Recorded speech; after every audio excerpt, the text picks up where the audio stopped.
નાના મિત્રો તો અમે પહોંચી ગયા છીએ અમારા મમ્મીના ઘરે. તો ચાલો આજે મારા ભાભી ને ભાઈનો રૂમ બતાવું. જુઓ આ બધું એણે શણગારી નાખ્યું છે. એક દિવસ હું આ ઘર સારું કરતી હતી એ તમને દેખાડ્યું હશે.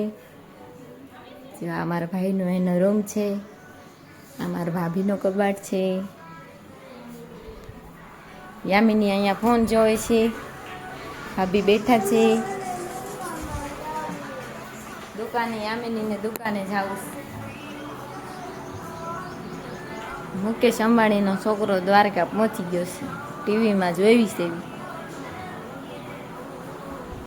ધાબા ઉપર આવી ગયા છે. યામિની શું કરે બતાવું. એમ શું કરે છો હે યામિની? શું કરે?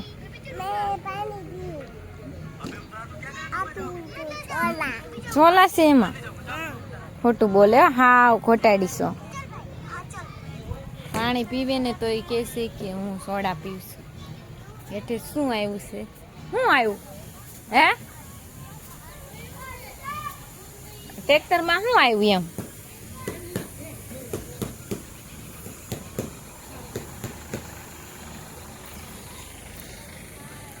અમારું મમ્મીનું ઘર છે તે ધાબા ઉપર આવી ગઈ છું. ઠંડો ઠંડો પવન ખાવા ગામડાનો.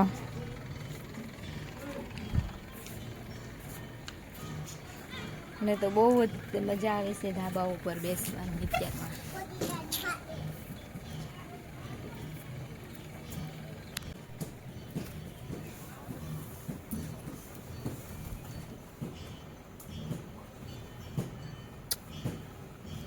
યામિનીને મમ્મી બહુ ગમી ગઈ છે તે બા કરવા આવી હતી.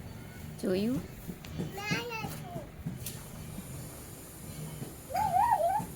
ઊભી રહેજે. ક્યાં ગઈ યામિની?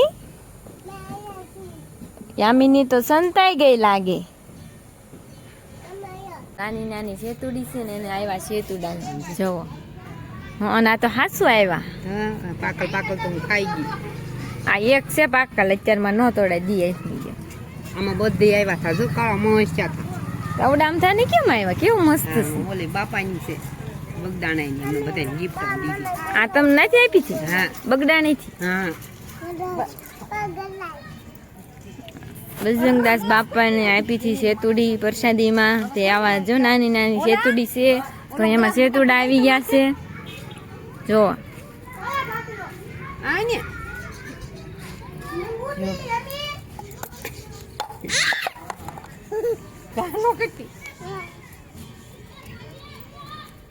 તો મારા હસબેન્ડ આવી ગયા છે લેવા.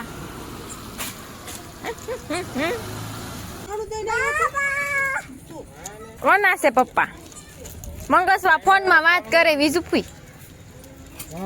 લાવો પાણી પી. તો ફાઇનલી અમે અમારા ઘરે પહોંચી ગયા છીએ. હવે સુવાની તૈયારી થઈ રહી છે. અને યામિની તો સૂઈ ગઈ છે. જોવો તમારે ક્યારે હોવાનું છે? હે ભૂલી જાવ ને હવે. Good night. જય શ્રી કૃષ્ણ.